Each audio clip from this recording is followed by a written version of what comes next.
So Ilia is laughing now because they have a like dirty boxing, really, you know. They just fighting hard, but there is like no good technique. But Ilia will be left now because Ilia has such a high level boxing. So I'm gonna be honest with you. I might just agree with MERAB when it comes to Ilia Topuria was probably watching UFC 324, watching the technical striking, between Justin Gaethje and Paddy Pimblett, and was probably laughing.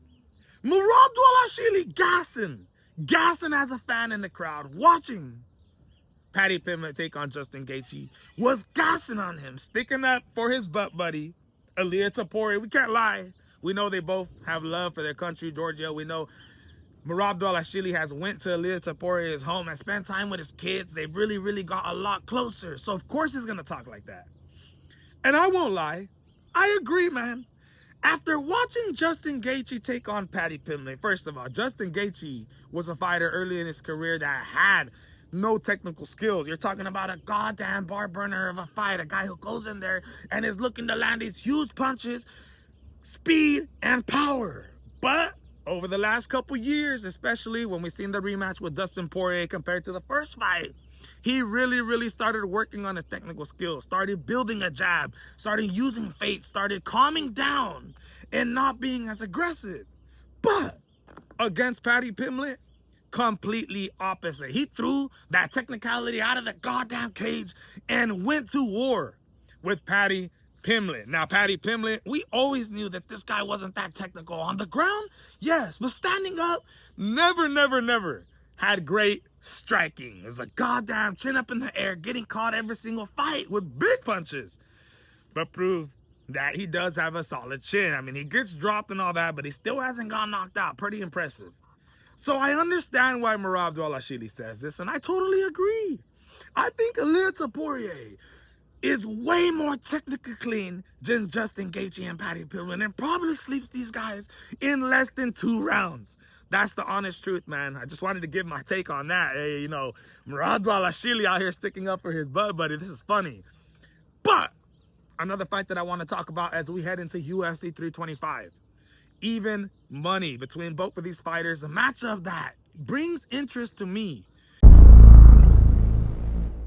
Very interesting fight because you have two guys who are predominantly strikers. Mauricio Ruffy, 12-2 in his MMA professional career so far, has only fought 3 times in the UFC, coming off a Dana White Contender Series win, is coming off a loss to Benoit Saint Denis, where it looked like it was easy as hell for BSD to take down Mauricio Ruffy. I thought in that fight, everybody noticed that he got exposed when it comes to the ground game. Was getting taken down. I've seen in other fights before in his regional scenes where people would try to take down Mauricio Ruffy and they weren't having as much success. But BSD ran all over him. It didn't even look hard to take down Ruffy. And I said to myself, wow, no matter how good the striking this guy has, they call him Conor McGregor, the open stance, beautiful high kicks, beautiful spinning heel kicks, beautiful strikes, beautiful jabs, beautiful head movement, beautiful ring IQ. If this guy doesn't work on his wrestling, it's going to be a big problem. And we all know he went to go train with Alexander Volkanovsky. If you aren't aware, yes, this guy is a fighter from the Fighting Nerds gym. Was training with guys like Cabralio, Gene Silva, Carlos Prates, but decided to leave them for this training camp, not only due to the reason because he needs to work on his game and everything like that, get a different look, get a different, you know, he talked about how he likes different sceneries. You know, he doesn't just like to be in Brazil all the time. He feels like that kind of messes him up a little bit. He likes to travel and train with different sparring partners. So he goes to Australia to train with Alexander Volkanovski's team. Now, it all makes sense because UFC 325 is taking place in Australia, so it only makes sense to go over there, acclimate to the weather, and train with some of the best fighters. But with him moving and training with Alexander Volkanovski, I said, this is good, man, because Alexander Volkanovski and the way they train, they actually prepare for people who shoot takedowns very well. It is a tough training camp where they primarily focus on not only striking, but also getting taken down and getting back up. Alexander Volkanovski is one of the best fighters in the UFC at getting taken down and getting right back up. We've seen that against Islam Makhachev, so they clearly have the sauce. Now, with Mauricio Ruffy going over there, will it rub off on him? Because I actually think it's going to be important in this matchup against somebody like Rafael Fiziev, who is 1-3 in his last 4 fights, lost to Justin Gaethje 4 fights ago. The fight after that was fighting against Mateus Gamrot, tore his ACL.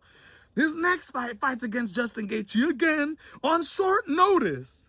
Loses that fight and is finally coming off a win against Ignacio Bahamondes. Ignacio Bahamondes, not the same as Mauricio Ruffy, but tall, fights from the outside, likes to use, fights in both stances, but definitely not as skillful, not as beautiful, not as technical when it comes to the striking as Mauricio Ruffy. Look it, Fiziev, the one thing that we think about when we talk about this guy is his striking. He's a phenomenal striker, comes forward, hands up, is looking to throw leg kicks, hit you with hooks all day. But one thing we don't talk about is his wrestling game. In that fight against Ignacio Bahamondes, he was taking him down on multiple occasions, taking him down, finishing some rounds on top. And I thought to myself, man, you know, one thing about Rafael Fiziev is he usually always has the advantage when it comes to the striking, but when he doesn't, I would not be surprised if Rafael Fiziev shoots takedowns. Now, if you watched UFC Embedded episode 1, you would see that he was working on his takedowns going into this fight. So is it possible that Fiziev knows how good Mauricio Ruffy is striker, so is working on his takedowns to take him down? That is where things become interesting, because now, if it happens, we're going to see if the transition to training with Alexander Volkanovski was actually worth it and actually had some beneficial parts from it. Now, at the end of the day, it might just be a striking match, a phenomenal one, by the way, but I am very interested to see what happens and how the new Mauricio Ruffy looks under Alexander Volkanovski's team. If you agree, let me know on the channel. This is the MMA Boxing Addicts channel reporting to you. I'm excited for UFC 225 and the breaking news with MERAB and Ilia Topuria. I'm out.